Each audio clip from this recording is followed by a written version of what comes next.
The defending Stanley Cup champion Vegas Golden Knights forgot to get the memo that they're supposed to have a Stanley Cup hangover.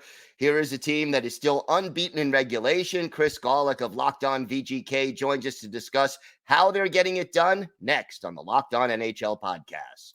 You're Locked On NHL, your daily podcast on the National Hockey League. Part of the Locked On Podcast Network, your team every day.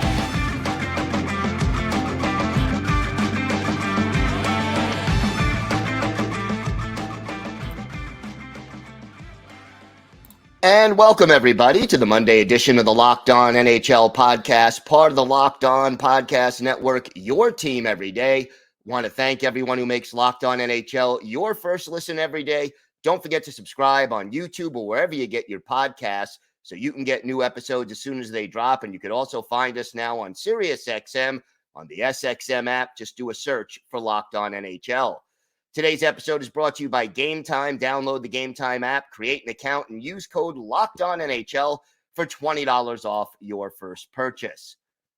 It is my pleasure to welcome back to the show the co-host of Locked On Vegas Golden Knights, Chris Gawlik. And Chris, can't complain about this start. Only one loss, and it came in overtime. Here is a team that is, 8-0-1 now on the season. What is the secret? Why aren't they going through a Stanley Cup hangover? It's a veteran group. I think that's the first thing we've heard from Cassidy a lot. That was something that I asked him about in one of the practices last week. If there's anything different in the practice habits, if you have to do anything to keep the guys floored, he said, not really. You're not going to go up to an Alec Martinez or a Pietrangelo or Mark Stone and be like, okay, it's time to buckle it down. But he did acknowledge you might have to, keep some of the younger guys in check so they don't develop poor practice habits. So I think that's the first thing, just the fact that there's a lot of guys that have been here before, and the ones that hadn't been here before got here before this past June when the Golden Knights won the Stanley Cup. So far, the scoring has been extremely balanced. I mean, it seems like almost everybody is contributing offensively. Talk to me about how they're getting this done. I mean, I think when Will Carrier scored his goal Saturday night against the Kings, I think that brought him up to 18 goal scorers on the team, maybe even more. I don't know what the exact number is, but I think the best thing right now that's happening is the third and the fourth lines are creating matchup nightmares. William Karlsson, very good start. I think he's 9 points in 8 games or 8 points in 8 games right now.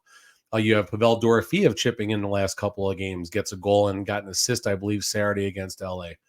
On the other side, Amadio gets a goal as well. So the third line is doing what needs to be done while they're playing good defensive minutes as well.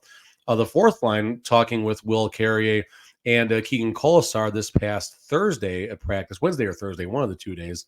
I asked him just what are some of the characteristics that make them, why is that line so good, basically? And the biggest thing is they feel that they're very hard to play against. They take pride on the fact that they don't get scored on that often. So how does that help the scoring? Well, when you have the bottom two lines contributing on both ends of the ice, again, Will Carrier scores a big goal, I believe is the game tying goal Saturday against LA. It's going to make it tougher. Who do you line up now against the top two lines? So that's one of the biggest things that is leading to the contributions up and down the lineup of everyone just finding ways to score goals. And then you have the 1-2 goaltending punch of Adin Hill and Logan Thompson, both of them with very strong stats, almost identical goals against averages, high save percentages. I mean, these guys just seem to be egoless and they seem to be consistent. Yeah, I mean, they have a history together, number one. I mean, they've known each other going back to childhood, so that certainly helps. I've a couple different times I've tried to playfully hit them with, hey, who's going to be the starter? How do you handle the competition? And the answers are always very professional. I don't think it matters to either one of them which one is getting more starts. Bruce Cassidy acknowledged in one of the games earlier in the year, his wording, it's not going to be a 50-50 split. We have a plan for the goalies. Of course, he's not going to tell us. But point being is, at that time, the rotation led us to believe, and still to this day, I would say Adin Hill is the starter of the team, but Logan Thompson is really making a case to cut a little more into the starters side of the net. And like I said, it's going to be, again, assuming full health, we can go a whole segment about the goalies' health in Vegas, but we're not going to do that today. But assuming both goalies are fully healthy throughout the year, there's a really good chance it winds up being a 55-45 split. And there might be pockets where goalie A is playing a little better. You might get, 3 out of 4 starts, over a short period of time, and then it's going to flip the next month. So it doesn't matter. They're both playing well. They're pushing each other. And I think the biggest thing about those two are their practice habits. They work so hard in practice. They sell out on every single puck. And it's a show just watching the goalies at a Vegas Golden Knights practice. All right. I'm going to nitpick a little bit here, but what concerns you, if anything, after this, during this hot start for this team? It hasn't been a good week. Put an article out in Vegas Hockey Now about the Golden Knights, the kind of concerning factor that's happening, even though they are leading the league right now. I mean, it's no team should ever sit back. And, I've watched hockey for a few years, so I've seen things kind of go the other way at times. But the Golden Knights have had a hard time putting together a quality 60-minute effort, going back to when they played in Chicago for Connor Bedard's first home game. That was not a good game. They played well in the third period, but the first 2 periods, the Golden Knights really didn't show up. You got the game against Philly this past Tuesday, and the Golden Knights had a really good first 8 minutes of the game, and then they no-showed really until the third period, and then Shea Theodore gets a goal with 32 seconds left to win the game. Blackhawks this past Friday, Golden Knights were great for the first 8 minutes. 2-0 lead. We're all kind of talking in the press box. It's going to be a rout. And then, okay, Blackhawks get one back. Fine, whatever. They get another one back. Take the lead. And then a late tying goal. And it's like, what's happening here? This shouldn't be happening right now. Blackhawks snap the 7-game winning streak. And then LA Kings get out to a 2-goal lead. Now, the plus side, it's October the 29th right now. We're not going to overthink these games a whole lot right now. But if the Golden Knights do have a rough November, this is where we'll look back to the start of where things did get a little bit rough, not being able to string 60-minute efforts together. Two positive sides. One, the Golden Knights schedule is super soft. It's been super soft. And it's really going to be super soft until they have like a 5-game road trip sometime in November.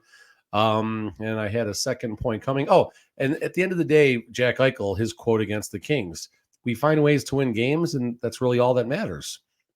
In October, I'm okay with that. As the season progresses, though, that quote can bite you if the team doesn't improve just a little bit. They don't got to do a whole lot, just a little bit better, and they'll be in a really good spot. So what are the keys to continuing this successful start and making it last consistently throughout the season? I mean, you start with something they can't control. Injuries have been rampant. The Golden Knights started without 3 of their key defensemen to start the season. Now Nick Waugh is going to be out for who knows. I mean, it started as Nick Waugh was a little bit sore. He was walking around after the game. Don't think that's going to be that big of a deal. All of a sudden, he's out 2 games. Zach Whitecloud was, it's week to week for now, and we'll just kind of see how it goes. He's not coming back till January, it seems like, with a hand issue. Mark Stone hasn't had injury issue yet. The goalies haven't had injury issues yet. So Shea Theodore's had a hard time staying healthy. Will Carrier missed a couple games already. So I think the key is health to start. That's obviously something you really can't control a whole lot of.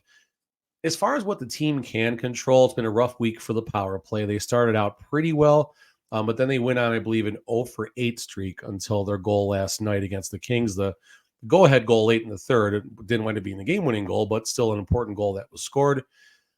Outside of special teams and health, the key to keep things going, I think 60-minute efforts. And I was trying to go somewhere different because I just spent 3 minutes blabbing about it a second ago, but they really need to string together these 60-minute efforts because the games are not going to get any easier. They're not going to get easier. Teams, everyone wants to knock off the Stanley Cup champions, and hey, you can't blame them, right? That's what you play for.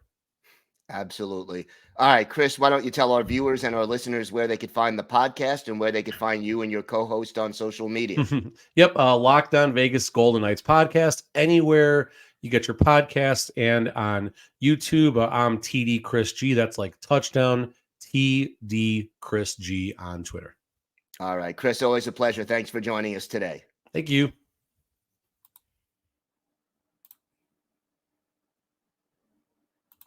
Today's episode is brought to you by FanDuel. Score early this NFL season with FanDuel, America's #1 sportsbook. Right now, new customers get $150 in bonus bets with any winning $5 moneyline bet. That's $150 if your team wins. If you've been thinking about joining FanDuel, there's no better time to get in on the action. The app is so easy to use. There's a wide range of betting options, including spreads, player props, over-unders, and more. And look, October, best month on the sports calendar. You've got the World Series, the NFL, college football, NBA, and of course the NHL. So visit FanDuel.com/lockedon and kick off the NFL season. FanDuel, the official partner of the National Football League.